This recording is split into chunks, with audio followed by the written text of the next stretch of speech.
জয় জগৎবন্ধু সুন্দর। আজ আমি শুরু করলাম কৃত্তিবাসী রামায়ণ পাঠ বন্ধুদের জন্যে। বন্ধুরা, তোমরা মন দিয়ে শোনো, ভালো লাগলে কমেন্ট করে জানিও এবং লাইক করে দিও, শেয়ার করে নিও, আর আমার চ্যানেলটাকে সাবস্ক্রাইব করো। তো রামায়ণের কয়েকটি ভাগ আছে, তাদের মধ্যে সর্বপ্রথম হচ্ছে আদিকাণ্ড। সেই কাণ্ড আমি আপনাদের আগে সামনে তুলে ধরছি। জয় জগৎবন্ধু সুন্দর। লীলাময় ভগবান বিষ্ণু একবার লীলাচ্ছলে 4 অংশে 4 রূপে পৃথিবীতে অবতীর্ণ হবার সংকল্প গ্রহণ করলেন। এই নররূপে তিনি পরিগ্রহ করবেন দ্বিভুজ রামচন্দ্র দেহ। তারই অন্য 3 অংশ হবে ভরত, লক্ষ্মণ ও শত্রুঘ্ন। লীলা সহচরী লক্ষ্মী দেবী হবেন সীতা। নররূপে ধরাধামে অবতীর্ণ হবার সূচনা পর্বে একদা তিনি গোলকেই 4 অংশে বিভক্ত হলেন। জানকীরূপী লক্ষ্মীকে পাশে নিয়ে সিংহাসনে আসীন হলেন শ্রীরামচন্দ্র। তাদের মাথায় রাজছত্র ধারণ করে রইলেন লক্ষ্মণ। দুপাশে দাঁড়িয়ে দুজন, ভরত ও শত্রুঘ্ন চামর দুলিয়ে ব্যঞ্জন করতে লাগলেন। সেই সময় দেবর্ষি নারদ এলেন শ্রীবিষ্ণু পাদপদ দর্শনে।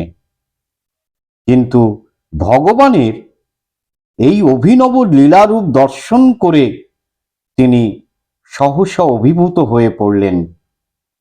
প্রভুর এই আকস্মিক লীলা পরিবর্তনের রহস্য তাকে ভাবিত করে তুলল। ভাবতে ভাবতে নারদ উপস্থিত হলেন প্রথমে ব্রহ্মার নিকটে।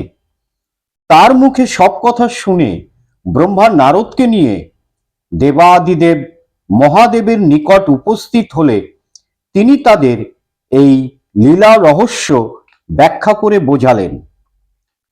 মহাদেব বললেন, ভগবান বিষ্ণু 60,000 বছর পরে এককালে 4 অংশে বিভক্ত হয়ে পৃথিবীতে অবতীর্ণ হবেন।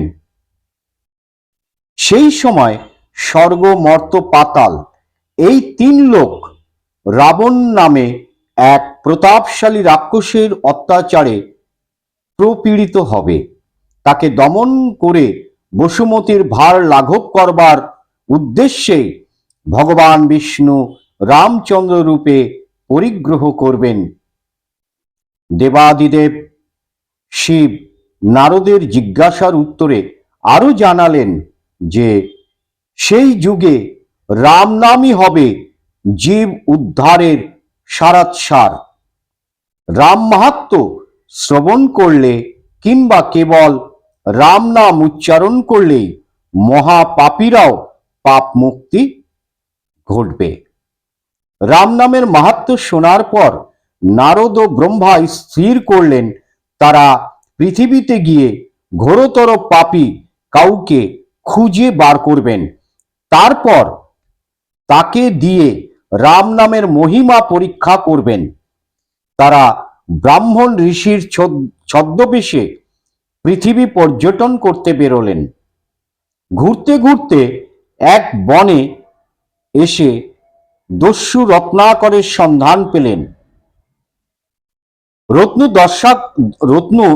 দস্যু রত্নাকর ছিল ব্রাহ্মণ সন্তান, চ্যবন মুনির পুত্র, কিন্তু ব্রাহ্মণোচিত ক্রিয়াকর্ম বর্জন করে সে গ্রহণ করেছিল দস্যুবৃত্তি।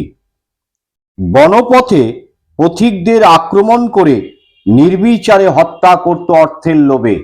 এই কারণেই সে তার পরিজনদের ভরণ পোষণ করত।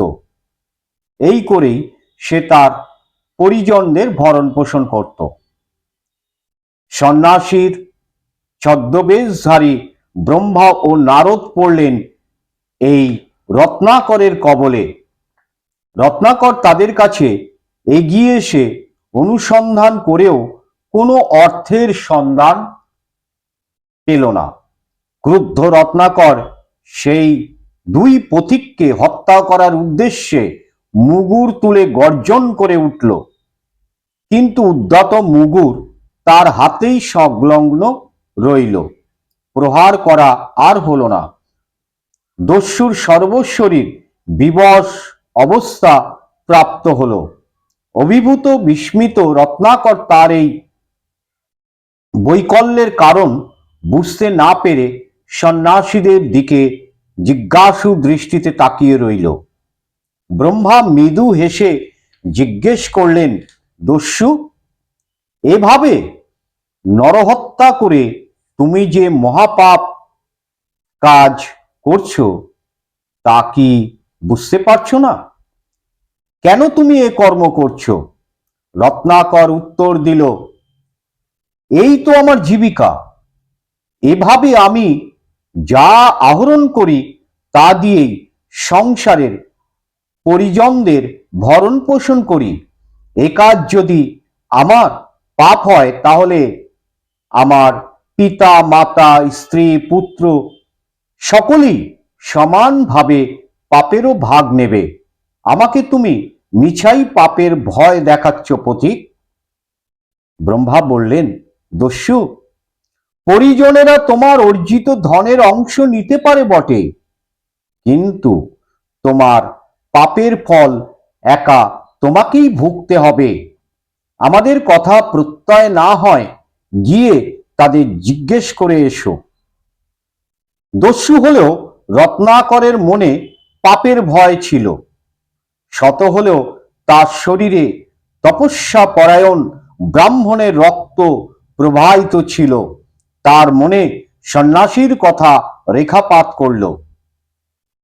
সন্ন্যাসীরা যাতে পালাতে না পারে সেই উদ্দেশ্যে সে তাদের গাছের সঙ্গে বেঁধে রেখে বলল, আমি বাড়ি থেকে আমার পরিবারের প্রত্যেককে জিজ্ঞাসা করে তোমাদের কথার সত্যতা পরীক্ষা করব। যদি তোমাদের কথা সত্য হয় তবেই তোমরা মুক্তি পাবে, নইলে আজই আমার হাতে যমালয়ে যাবে।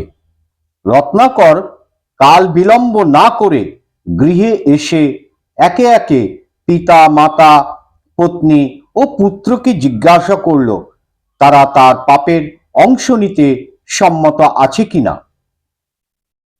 তারা প্রত্যেকেই এক বাক্যে পাপের অংশীদার হতে অস্বীকৃতি জানিয়ে নিজেদের মতামত ব্যক্ত করল।